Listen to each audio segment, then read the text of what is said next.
Welcome to Blaze News, the mandate day 111. I'm Jill Savage. Tonight on the agenda, President Trump announced his executive order to lower prescription drug prices for Americans. The order, dubbed the most favored nations policy, seeks to drop medication costs down to levels seen by foreign nationals. NIH Director Dr. Jay Bhattacharya joined Glenn Beck earlier today to explain why a major correction is needed. The difference in drug prices between the United States and Europe is sharp and alarming, and has been persistent for decades. The Americans pay sometimes between 2 to 5 times, sometimes as high as 10 times the price of the same drug as Europeans do. And as a professor who has as a PhD in economics, I'll tell you, when you see persistent price differences like that, that indicates a very unhealthy market. There's actually a positive Great Reset coming out of Switzerland. The United States and China negotiated a temporary rollback in the tariff war following their meeting in Geneva. Now, Trump gave public further comments from the White House earlier today. In addition, yesterday we achieved a total reset with China after productive talks in Geneva. Both sides now agreed to reduce the tariffs imposed after April 2nd to 10% for 90 days as negotiators continue on the larger structural issues. And I want to tell you that a couple of things. First of all, that doesn't include the tariffs that are already on, that are our tariffs. And it doesn't include tariffs on cars, steel, aluminum, things such as that, or tariffs that may be imposed on pharmaceuticals, because we want to bring the pharmaceutical businesses back to the United States, and they're already starting to come back now based on tariffs. Over the weekend, the U.S. helped mediate a ceasefire between India and Pakistan. Trump illustrated how his art of the deal avoided nuclear conflict in Kashmir. We helped a lot, and we helped also with trade. I said, come on, we're going to do a lot of trade with you guys. Let's stop it. Let's stop it. If you stop it, we're doing trade. If you don't stop it, we're not going to do any trade. People have never really used trade the way I used it. We helped a lot, and the deals keep coming, as Donald Trump suggests that he could be jetting off for Istanbul for peace talks between Russia and Ukraine. And the next presidential plane might be imported from Qatar. Trump has complained that Boeing is dragging its feet, building him a new Air Force One, and their royal family has offered Trump a jumbo jet, but a White House official stated that Trump has yet to accept the offer. So with all this to break down, let's go ahead and bring in Blaze News Editor-in-Chief Matthew Peterson. I help all the deals. They're very big. They're very powerful. People love all of my deals. Yes. I mean, you have to laugh, but also the serious side to this administration is full of competent people who are getting things done and dealing squarely with real world problems. And, all the propaganda that's put out there against Trump and the administration is there to blind you to the fact that we have adults who are getting things done and directly addressing some of the biggest problems in America and the world that people have been complaining about for a long time. And they're doing it in a transparent way in front of the American people. And it's invigorating to watch. And avoiding nuclear war sounds pretty good to me. India and Pakistan, yes. Let's not go through and just, let's not find out. Let's just go ahead and say, let's put that one on the back burner for now. Yeah, these are two large powers. We're talking a lot of people and nuclear weapons and no laughing matter. People were saying, this is incredibly dangerous. This could be the beginning leading to World War III. And unlike usually when people talk about this, even if it was self-contained, this was a very, very serious situation and still is. And so, you see the administration with its explicit goal to bring peace throughout the world and to use peaceful means of leverage in order to do so. And you see this happening on a number of fronts in really record time. I mean, and you look at who's involved. I mean, look at Marco Rubio. Look at, we got Steve-O out there, flying around in his own plane, who's just incredibly, a competent guy. He's got this team of people who are just boom, boom, boom, directly addressing world problems and American domestic problems in a way that's refreshing. A very serious situation for many people in this country is the prescription drug prices, and Donald Trump trying to get those knocked down. I look at this and say, yes, of course, we know some things still need to get done with the healthcare system overall if you want lasting impact, but it's so infuriating to just see how many Harvard business people decided that they were going to come in and take over hospitals and charge you $20 for a Band-Aid. But now at least something can get done where Americans might be able to afford the prescription drugs that they need. Yeah, look, and both the right and left bear blame for this. They both have committed many sins, getting in the way of us having a reasonable healthcare system. Everyone knows the system doesn't make any sense whatsoever. I mean, what's charged for medical services is ridiculous. The whole way the system operates is like the worst of both worlds. It's the worst of the public sector and the worst of the private sector mixed in together in a way that's really kind of unbelievable. And we're just used to it. If you're on the right, you shouldn't be taking it, laying down any more than Bernie Sanders fans were in 2016, as Bedford will talk about later. So I think that what we need to acknowledge here is Trump is directly addressing a real problem. We know that Big Pharma is a real problem, and anyone on the right who's still mouthing the words free market on this topic needs to have their head examined, because it's not a free market, it's not a free landscape, and Big Pharma has been an enormous problem for a while, and it's absolutely ridiculous that we have a system where we are upcharged like this for these drugs, and we subsidize drugs going to the rest of the world, and that should stop. This is common sense, and it's common sense that is actually going to be implemented, hopefully, if the Trump administration moves forward in this executive order. More hot tariff talk on the mandate. U.S. and China actually get to a deal much sooner than some people expected. There were some instances, if you look at some of the experts on X, they were like, this could take up to 2 years to come through, because both sides are very set on the requirements that they need to make a deal. So the fact that we're actually here talking about this in the middle of May is a pretty big accomplishment. Yeah, I mean, look, at the end of the day, you're talking about over time the flow of trillions of dollars between two of the world's great powers, and really you have to say number one and number two. And so this is not over. This is going to be complicated by its nature. But I think what you're seeing after this, coming out of this weekend, is, notice, by the way, too, the Trump administration doesn't stop on weekends. I kind of like that. The guy keeps hours that are hard to keep for a lot younger people who are even on his staff. They can barely keep up with him and the rest of the team. You're seeing the sign of hope that actually maybe we could get to a deal quicker, because both sides sort of need to get to a deal quicker. And this is a great sign. And it shows that, this is not going to be doesn't have to be some protracted thing. Some people say Qatar, some people say Qatar. Yeah. We still haven't even decided what the name of their country is, but we do know that they haven't always been our friends. And now they're trying to go through and give Donald Trump a new plane. And they're like, oh, it's not going to be, just go ahead and let it happen. And you know what? This is one of them that I'm like, gosh. This seems like a big security risk to me. I know that they would go through and they would reformat it and do all these things, but this is one thing that I'm like, I just don't feel great about this one. Well, look, I mean, I don't feel great about all the politicians and in the audience, a lot. Don't feel ashamed if you don't realize this. A lot of people don't, because they keep it quiet in Washington.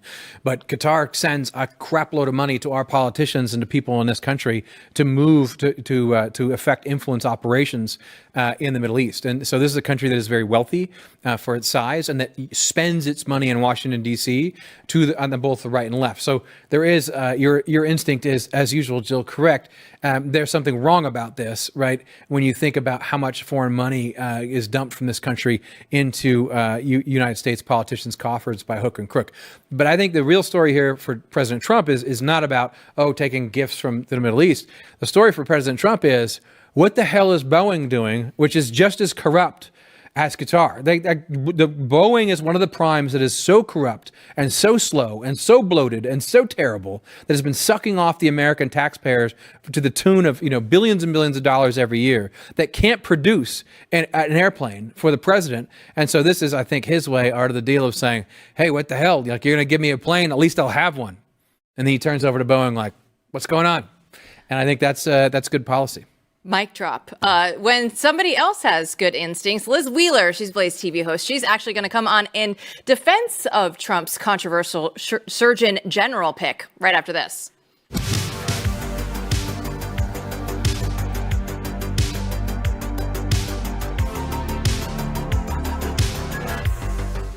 By the time this show gets done, another family farm could shut down. And it's not from a lack of hard work, but it's because most of your meat in the grocery store is actually imported. 85% of that grass-fed beef that's sold in the United States It actually comes in from overseas, and shoppers have no idea. That's why I get all my meat from GoodRanchers.com, because it's 100% American. You know that it's born, raised, and harvested right here, so you're supporting real family farms, and you need it now more than ever. Make the switch to Good Ranchers because it's tariff-proof. Everything is made right here in America. And grocery store prices, they can be unpredictable. And Good Ranchers, their prices stay consistent. And actually, when you subscribe, you'll get your choice of free meat for life. You can get Wagyu burgers, hot dogs, bacon, or wings in every single box. And get an extra $40 off with my code Jill. Now, tariffs, they're not going to touch this deal, but it's not going to last forever. So visit GoodRanchers.com today. That's GoodRanchers.com. Use the promo code Jill. Good Ranchers, American meat delivered. The Democrats might be looking to rebrand themselves for the next election cycle. Here's California Governor Gavin Newsom's monologue on their 2024 loss. We lost. We lost the popular vote and we lost the electoral vote. We got crushed. And we need to be humble about that, and we need to have some grace, and we need to understand why. Was it because of the incumbency penalty? Was it because of inflation? Was it because of interest rates? Was it because of immigration? Was it because we were too, quote unquote, woke? Was it because of issues with Israel? Was it all of the above? I think we are going through that forensic. We need to understand at the same time, we also have to push back against the whitewaters and headwinds of the Trump administration. But are Democrats like Newsom really trying to turn over a new leaf? For more, let's go ahead and bring in BlazeTV host Liz Wheeler. So Liz, it's so good to see you tonight. But my question for you, first to kick this off, are Democrats even capable of this kind of self-reflection that Gavin Newsom is trying to gaslight us into right here? No, of course not. Gavin Newsom not only shares a hairstyle with Andy Garcia, he shares the identity that Andy Garcia often portrays on screen, which is a villain. Gavin Newsom, we just launched a new mini series within the Liz Wheeler Show called Gavin Newsom versus Gavin Newsom, because I have never seen in my entire career in media someone who wants to be president more than Gavin Newsom does. And I include in that list Hillary Clinton. Gavin Newsom wants to be president so badly that he will lie blatantly, aggressively to your face. And that's exactly what he's doing. He launched a podcast with one purpose. His purpose is to build up a library of sound bites so that when he launches his presidential campaign, he can say, hey, I'm a centrist. I'm in the middle. I'm common sense. I'm not woke. Listen, I'm on camera saying that I don't believe it's fair if men play in girls' sports.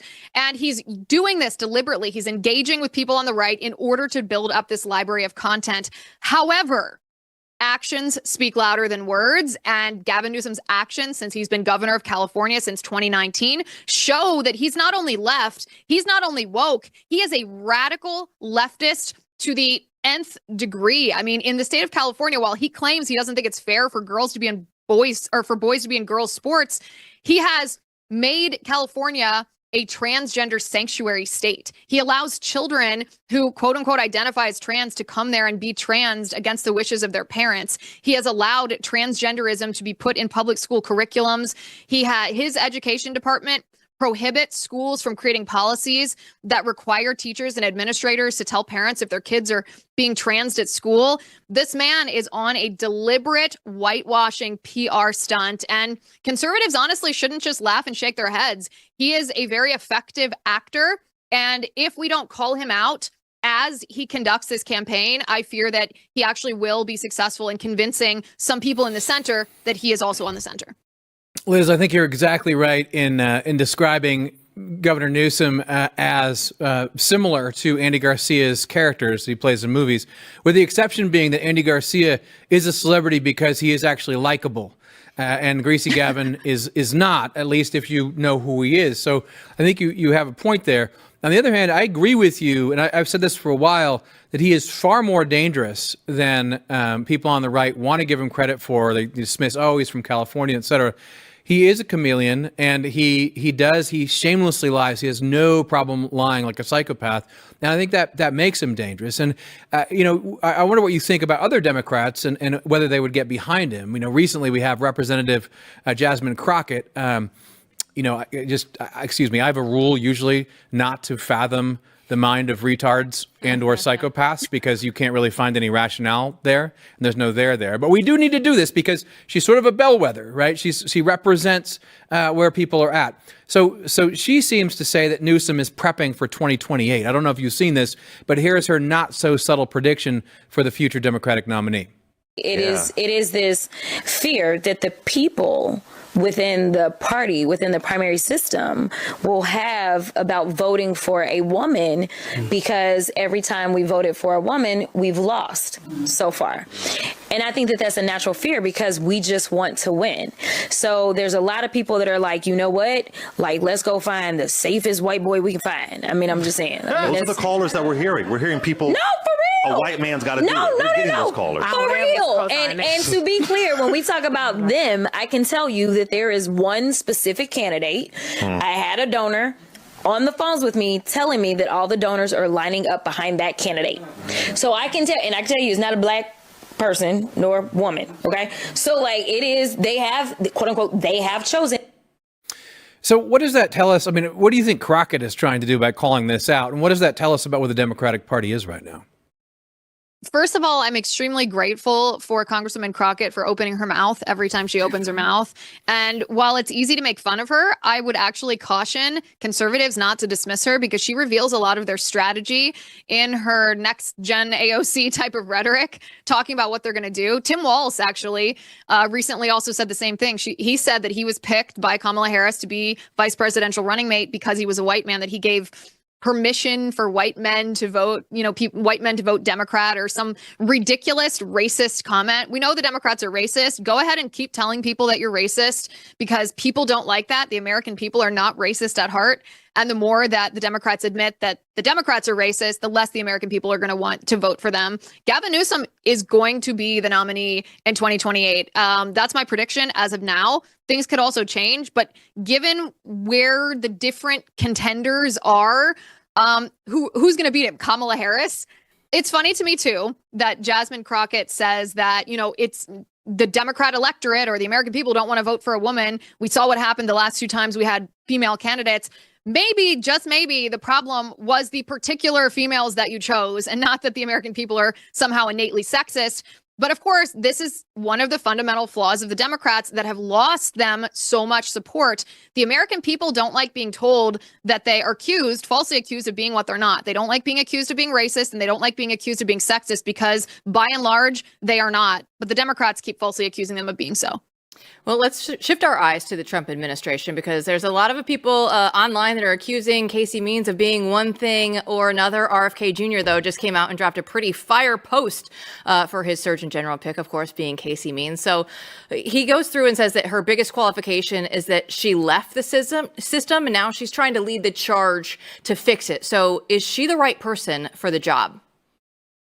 100%. I don't think that there was anybody in this country when President Trump nominated Dr. Casey Means for Surgeon General who screamed with excitement louder than I did. Listen, there's never going to be a perfect politician or a perfect appointee. And so the way that I analyze whether, especially people in the MAHA movement, because the MAHA movement has recently been married to the MAGA movement. We don't always have all of the same political ideology or religious practice. And that's okay if we share common goals or common MAHA goals. But the way that I analyze these nominees, and Casey Means specifically, is she a net positive to the movement?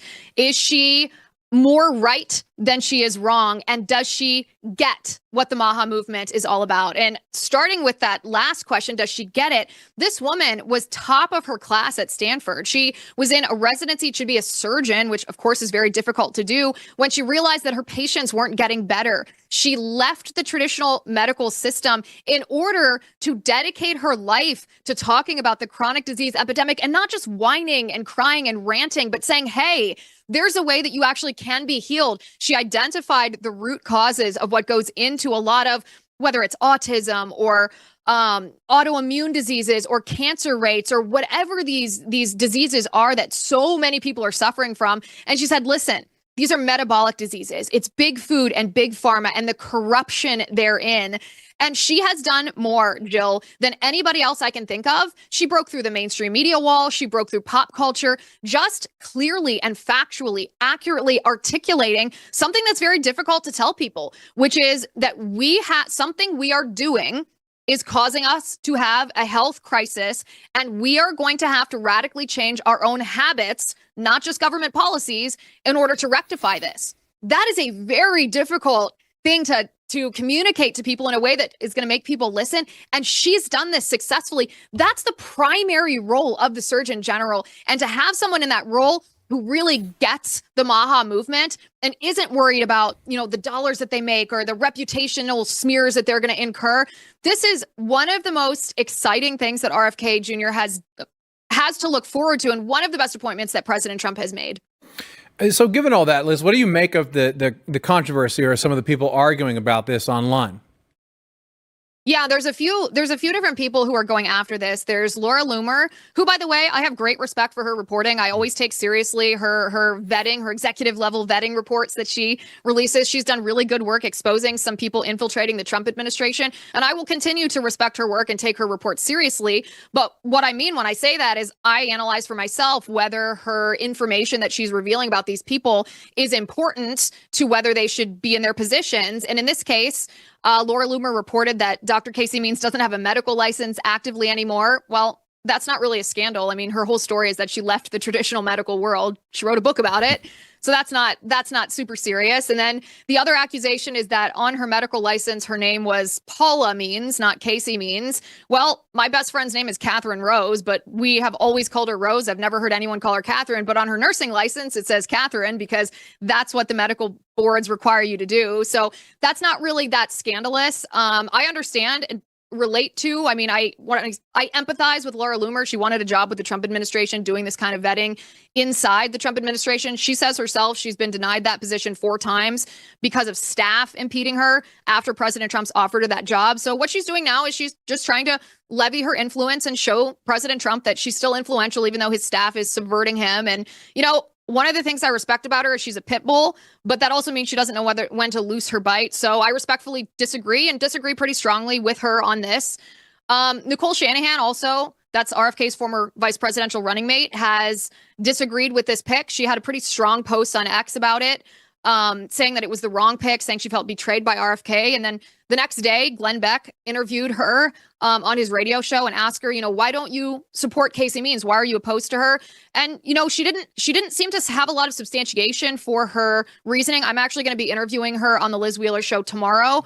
We're going to go live at 1 p.m. on YouTube, on BlazeTV, on X. And we're going to talk about it in a little bit more depth because I want to make sure that we are analyzing these nominations through the correct lens. I don't want the MAHA movement. I don't want, the fellow moms and, the American people who care about this so deeply to be swayed, by whatever it might be, personal drama, career ambitions, whatever it is. I want us to be able to look at this person and say, does she get it? Does she get the MAHA movement? Is she a net positive to the movement? Is she going to do her job in a way that's going to protect Americans' health and empower Americans with medical freedom?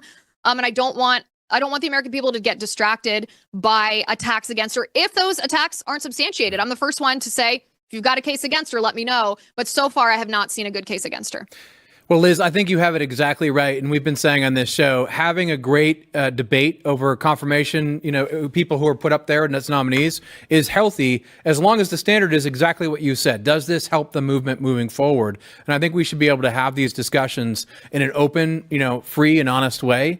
In a way that just moves the movement forward, because I think what everyone is legitimately concerned about is we suffered through too many grifters over time, right? So it's okay to question as long as we do it boldly in public. That's going to be must-see TV tomorrow. Liz and Nicole, very smart, very happy to have both of them here on Blaze TV. Liz, thanks so much for your time. Thanks, Jill. Thanks, Matt. Don't go anywhere. Chris Bedford will unpack how a Democrat could actually codify Trump's agenda before any Republican. Stay with us.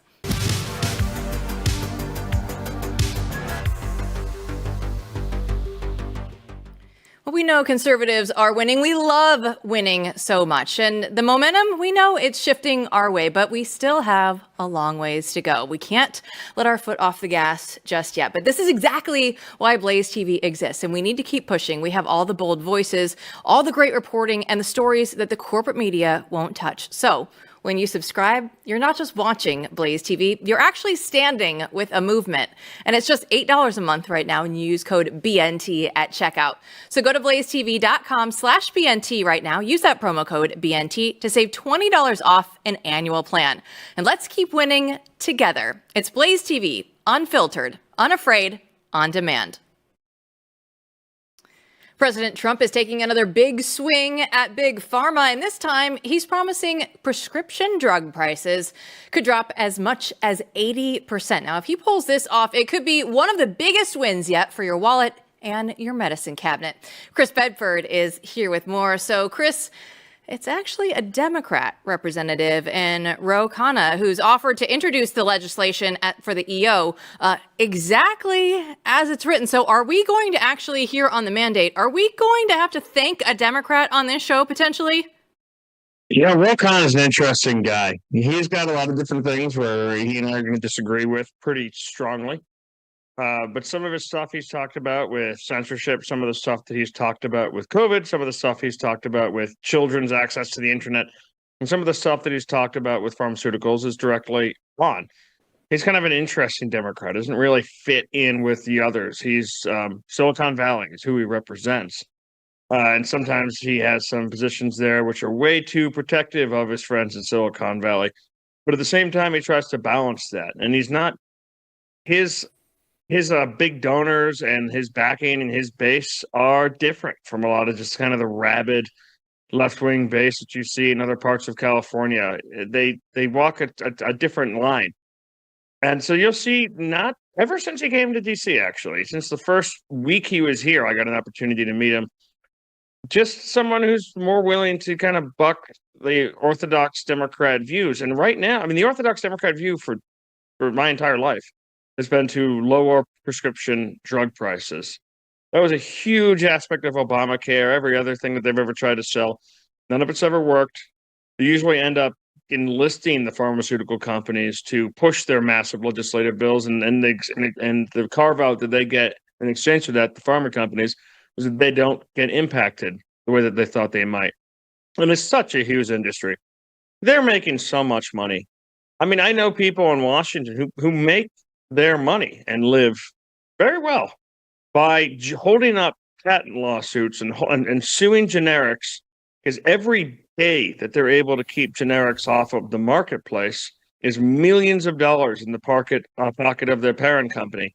And even when the law is completely on the generic side, if they can tie them up in millions of dollars in lawsuits, and pull it out for 6 months to 9 months, well, they've paid their bill and they've paid all of their nice hotels, all of their travel, all of their hours, and made a hefty profit for the parent company that originated the drug. And a lot of these countries all around the world are actually, they have laws protecting their consumers from being completely ripped off by Big Pharma. The United States doesn't. You know, a lot of the stuff that we talk about, I'm really glad that Robert F. Kennedy's been involved in this. I'm really glad that President Trump has been involved with this. There's so many aspects of American corporatism, whether it's poisoning us and making us fatter than any other country in the planet or any time in American history, despite the fact that we work out in this country significantly more than any other country I've ever been to. The weight gain, the poison in the food, the sugars, the Ritalin, the incredible pharma prices. And we tell ourselves this is just the price of freedom. We're the freest country in Europe. They can't get this. Well, there is a certain aspect of the truth of the development in America and the science in America and the billions that go into research in America that don't happen in other countries. There are massive drawbacks to all of these different things.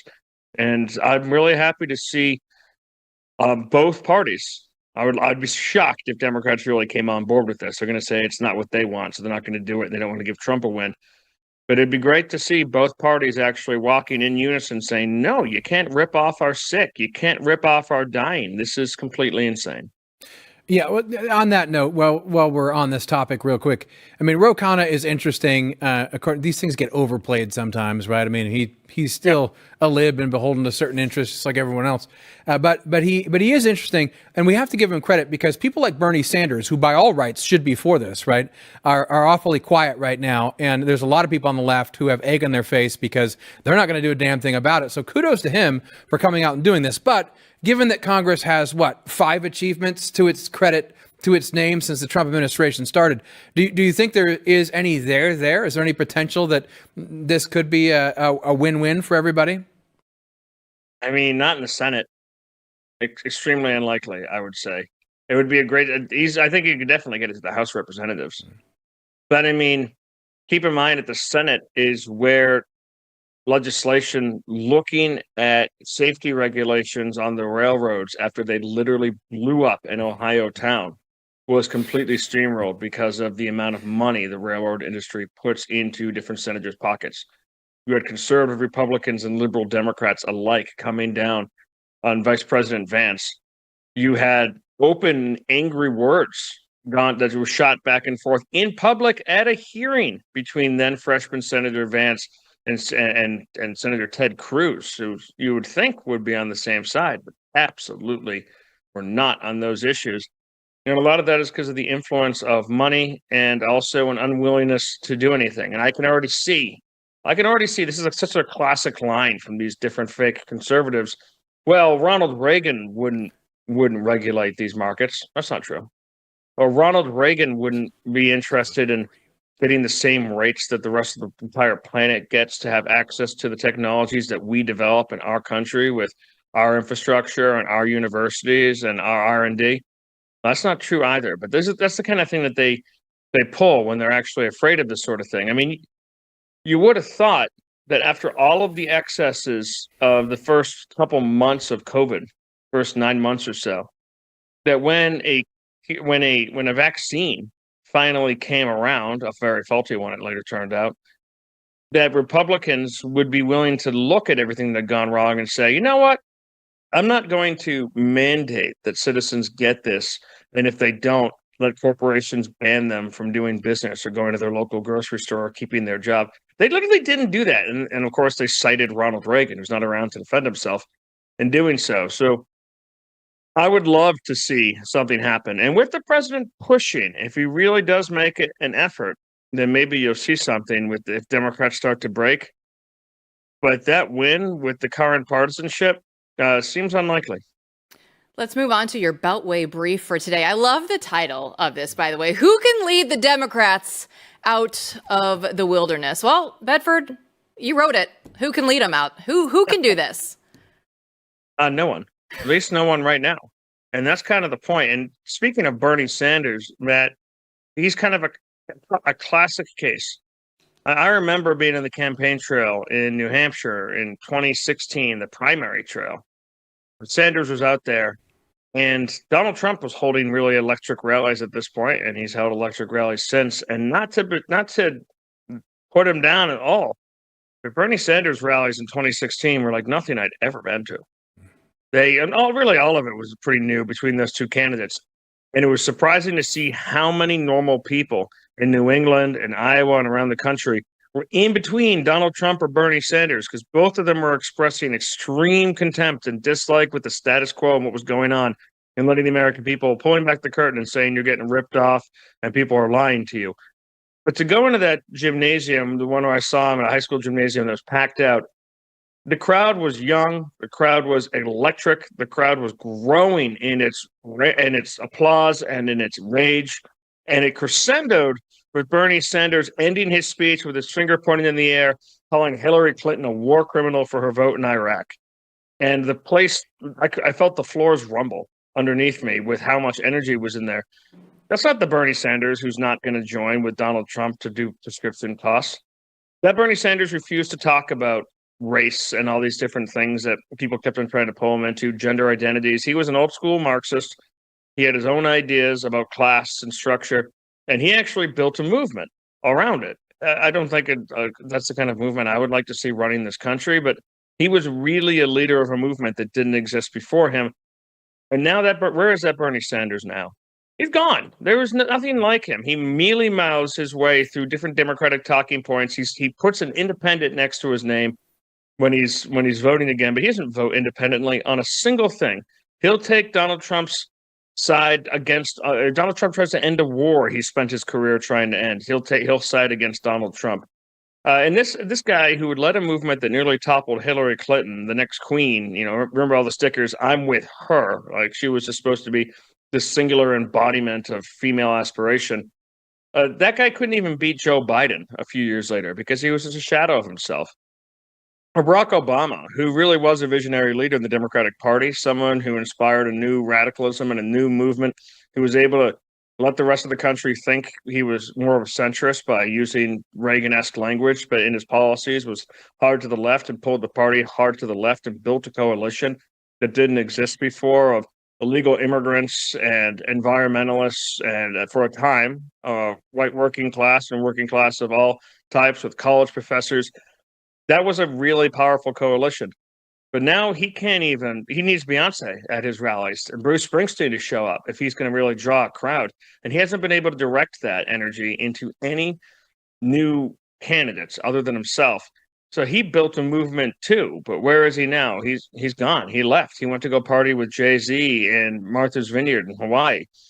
And you look around at these other Democrats, they're wishing that they could control a movement. And they thought that they did during the Trump years when they thought that they were the resistance. They were out there with a crowd of 20 people around them saying to give them no peace, attack them where they're eating.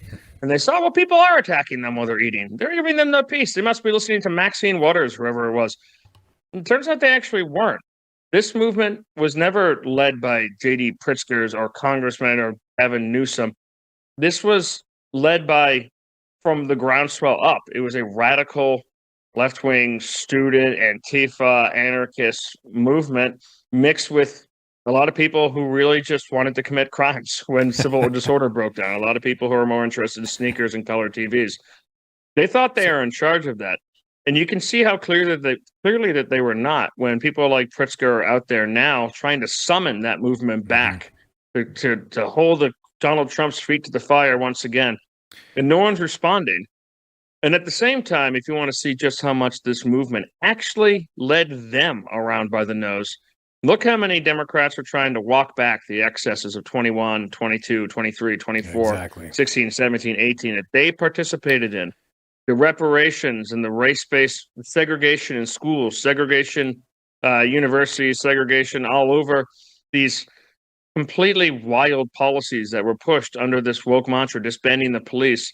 Now they're all trying to walk it back and pretend it didn't happen, but it's in living memory in their careers. It's not their predecessors who did this. Exactly. That movement led them into the abyss.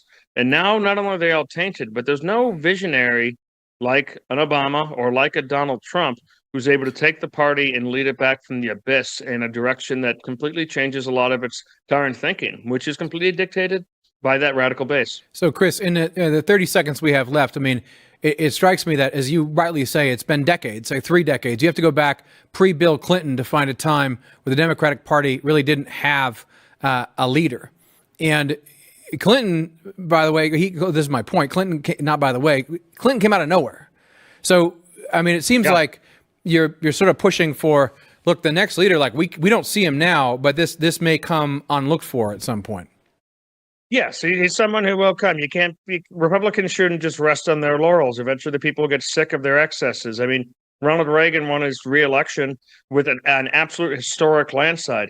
H.W. Bush, who didn't really stand for a lot of what Ronald Reagan stood for, was able to win another 4 more years, promising no new taxes, pushing back in some ways against NAFTA. Actually, he was more of a pro-NAFTA guy, but then promising a reinvigorated American economy. He wasn't able to deliver any of that. And even winning Desert Storm and trying to fix the fatigue of Vietnam couldn't change the fact that he broke his promises and people were sick of it. And then this young man from Arkansas, this governor from literally Arkansas, nothing like Texas or Massachusetts, where the Bushes were from, was suddenly elected and suddenly huge and was a Democratic leader. And there hasn't really been, but before that, Democrats were in the wilderness. Dukakis, all these different folks, they had nothing. They had Jimmy Carter for a blip because of the excesses of Nixon and because of the mistakes of Gerald Ford.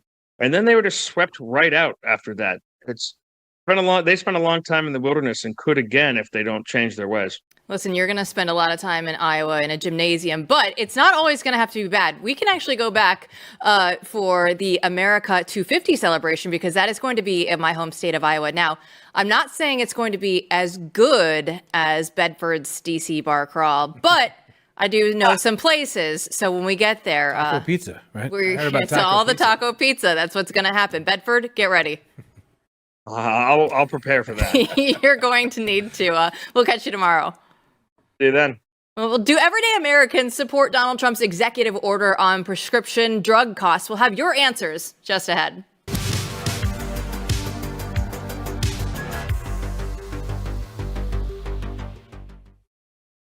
I mean, I'll tell you a story. A friend of mine who's a businessman, very, very, very top guy. Most of you would have heard of him. A highly neurotic, brilliant businessman, seriously overweight, and he takes the fat shot drug. And he called me up, and he said, President, he calls me, he used to call me Donald, now he calls me President, so that's nice respect. But he's a rough guy, smart guy, very successful, very rich. I wouldn't even know how we would know this, but because he's got comments. President, could I ask you a question? What? I'm in London, and I just paid for this damn fat drug I take. I said, it's not working. He said, I just paid $88, and in New York I pay $1,300. What the hell is going on? It's so good. We had to play that on the show. Nobody can tell a story like Donald Trump can. No, he's in this sort of zone now where, again, he's a little bit laid back. He's in his prime. He's saving America. And not only is he saying common sense things that kind of get to the core of it, but he's being hilarious along the way. So even Trump's friend is weighing in on the outlandish price tags for medication. So I asked you all on X, how do you feel about Trump's executive order on prescription drug prices? Is it good or is it bad? So let's start with Freedom by Principle says the heat from the right about price controls is a joke. Executive branch can only touch on Medicaid, which is the taxpayer-funded healthcare. Through these programs, the government is a buyer of pharmaceuticals, and as a buyer, it has the right to negotiate prices. Don't we want lower spending? A pretty good point there. I see what you did there, Freedom by Principle, and that was very good. You get an A in class today because it is exactly right. The sort of arguments that people make to try to say this is against the free market are ridiculous. We can absolutely negotiate lower prices, and that's what we're going to do. Matt weighs in. He said, we need fewer regulations, not more. I feel like that is an evergreen tweet, Matt. Yeah, absolutely. It is an evergreen tweet. You have to be careful about how you use regulation, how you do these things. Of course, I think most of us would agree we could get rid of a large percentage of regulations and the world would be a better place. But nonetheless, there are regulations all over the place, already in place, that are creating this problem. So in order to solve the problem, you actually are going to have to get rid of some regulations and bureaucratic structures that are right now very beneficial to Big Pharma. Well, when you talk about government and regulations and rules and things that are happening, well, we look at immigration sometimes here on this show, and there's an interesting thing going on right now with some churches. They don't want to really bring in Elon Musk's African people anymore.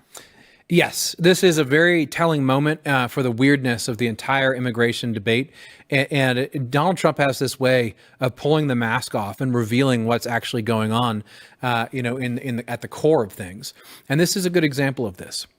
Ever since I was a little kid, you and I, we've all heard about what Jesus would do when it comes to immigrants and refugees. And basically the answer was he would accept all of them all the time, which is, of course, not biblical, not historic, and in fact, asinine, absurd, and ridiculous. But the idea was you have to, in order to be a good Christian, you have to accept an invasion of millions of random people into your country, and it doesn't matter who you are, you just receive them with open arms because that's what Jesus would do. That doesn't make any sense because, of course, societies fall apart if they have a large influx of random people from throughout the world.